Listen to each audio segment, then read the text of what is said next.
Senin 6 Desember 2021 merupakan hari bahagia bagi masyarakat Kampung Choisi dan Kampung Bingma, Distrik Menyambau, Kabupaten Pegunungan Arfak.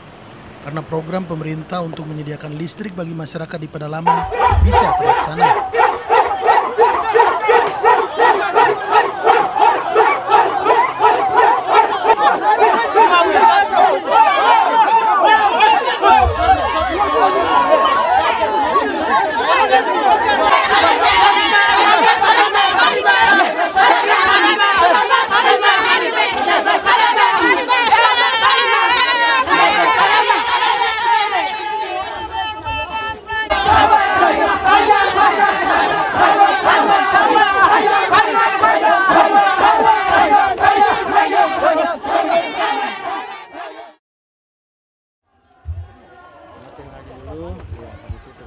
Acara launching dan sosialisasi SPEL dan AMDAL langsung dihadiri Direktur Jenderal Energi Baru Terbarukan dan Konservasi Energi, Bupati Kabupaten Pegunungan Arfak, Eksekutif Vice President Perencana dan Pengadilan Regional Sulawesi, Maluku, Papua, dan Nusa Tenggara, dan General Manager Unit Induk Wilayah Papua dan Papua Barat, beserta seluruh pejabat dan juga staf.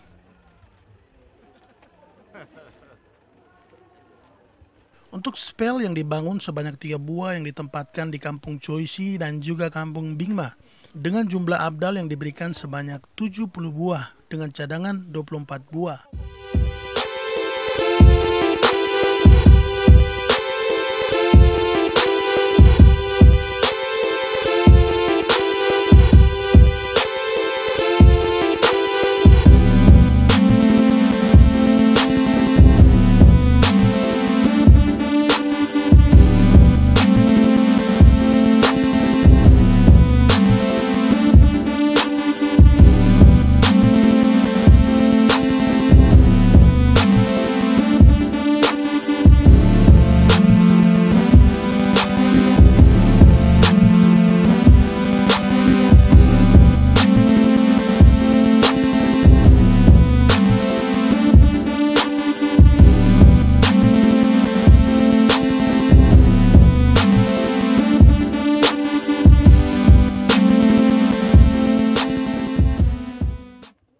Bupati Yosya Saroy dalam sambutannya mengatakan dengan dibangunnya energi baru terbarukan di Kampung Choisi, maka secara keseluruhan di Distrik Menyambau sebanyak 40 kampung yang sudah menikmati listrik. Tambah Choisi hari ini, ya energi baru terbarukan tambah lagi berarti sudah 10. Ya, tambah lagi Demasi ada 4, Distes Demasi ada 4, 14 sudah ada di Menyambau, dari total 37 kampung. Nanti di Anggi sana ibu kota juga 13 kampung. Tapi yang 3 kampung, terima kasih karena tahun ini berencana untuk masuk. Berarti di Anggi yang ibu kota 13 kampung sudah bisa dapat. Ya, dari Taige juga 7 kampung sudah, tinggal berapa kampung yang masih jauh dari ibu kota, kecamatan atau distrik. Ya, Surrey pun demikian. Nah, kita tahun ini ada bekerjasama dengan PT PLN juga untuk PLTD di Direktur Jenderal Energi Baru Terbarukan dan Konservasi Energi Kementerian ESDM, Dadan Kusdiana, mengatakan sesuai dengan arahan Presiden Jokowi untuk percepatan pembangunan desa berlistrik menuju 100%, saat ini angkanya sudah mencapai 99,4%. Untuk saat ini sekitar 433 desa belum memiliki listrik di wilayah Papua dan Papua Barat, Maluku, dan Nusa Tenggara Timur.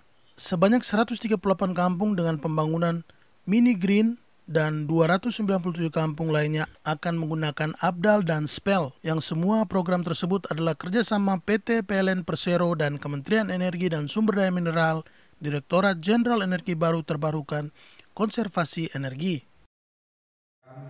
Arahan dari Presiden Jokowi untuk percepatan rasio desa berlistrik menuju 100%. Sekarang angkanya sudah 99,4%.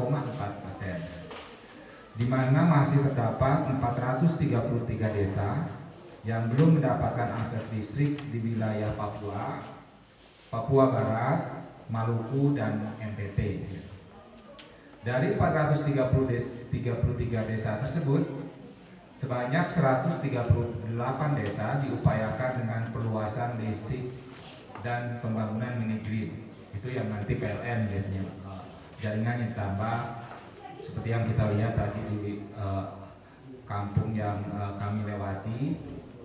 Juga sedangkan 297 desa ini menggunakan program ABDAL dan SPEL dengan rincian 12 desa menggunakan dana CSR PLN dan sisanya ini menggunakan dana APBN Ditjen EDTKI Kementerian ESDM.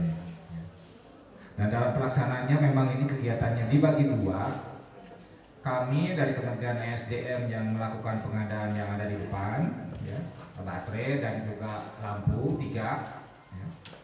Kemudian dari PLN melakukan pengadaan untuk spare-nya itu yang ada di depan, salah satu contohnya. Jadi kami membagi dua kegiatan ini. Jadi pemerintah melakukan pengadaan dari sisi baterainya. Kami sudah melakukan survei bersama Bupati dengan PLN. Ya. Jadi kalau tadi ada angka-angka yang 100 sekian kampung misalkan belum masuk, jadi kami menggunakan data yang masuk ke pusat, ya, diverifikasi oleh PLN, jadi dilakukan verifikasi, semua datanya itu by name by address, jadi kami menerima data tersebut, komunikasi dengan PLN termasuk mempertimbangkan dari sisi aspek teknis bahwa ini memungkinkan untuk kita pasang. Ada beberapa wilayah yang kita tunda misalkan karena dari sisi keamanan. Ada beberapa wilayah yang memang kita geser ke tahun depan. Nggak tahu kalau Bupati kalau di sini apakah di sini ada refocusing ya? Kalau di kami ini ada refocusing Pak, penganggaran. Anggaran itu kita refocusing sampai 5 kali, bukan naik Pak, turun ya. Jadi dananya ada keperluan prioritas yang lain dari sisi pandemi ya. Jadi kita mengalami penyesuaian harga, penyesuaian anggaran, termasuk untuk kegiatan ini. Gitu ya. Jadi beberapa ini kita bawa ke tahun depan, ya, secara bertahap akan kami. Eksekutif Vice President Perencanaan dan Pengendalian Regional Sulawesi, Maluku, Papua, dan Nusa Tenggara Timur, Eman Proyono Wasito mengatakan listrik merupakan salah satu infrastruktur yang akan mendorong pertumbuhan ekonomi. Sehingga saat ini yang didorong yaitu pembangunan energi terbarukan di Indonesia Timur.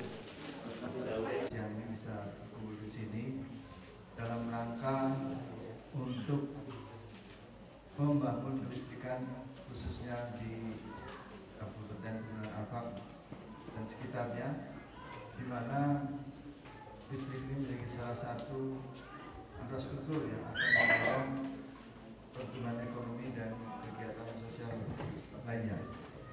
Dan kami memahami dengan kondisi geografis yang sulit di Papua ini, tentunya belum sebanyak bisa mendapatkan listrik secara layak. Hingga harapan Pak Bupati tadi bahwa ada potensi air dan kami sepakat dengan Pak dan Pak, nanti kami bersama-sama dengan Pak Farid makan lainnya. Dan tadi kami melaporkan bahwa kami saat ini intensif dengan berbagai donor KFB. Minggu kemarin kita rapat. Salah satu yang kami ajukan adalah pembangunan EPT di Indonesia Timur. Dari membantu sistemnya, membantu visi teknologi dan sampai dengan KFB ADB ini seperti kita ketahui sudah berjalan 5 tahun dan ini akan tahun kedua, tahap kedua 5 tahun kedua. Mudah-mudahan ini bisa kita maksimalkan kan nanti dalam rapat-rapat mereka nanti melibatkan semua. Paket ABDAL ini terdiri dari 2 alat utama yaitu ABDAL dan IRAS. ABDAL adalah sejenis baterai yang digunakan untuk menyimpan energi listrik dengan kapasitas 5.000 Wh yang nantinya akan disambungkan dengan IRAS, instalasi rumah arus searah. IRAS terdiri dari 3 buah lampu LED dan 1 MCB, sedangkan pada ABDAL juga disediakan stop kontak yang dapat digunakan untuk menyalakan peralatan elektronik seperti kipas angin atau TV LED. Tim Liputan melaporkan. 2, 3.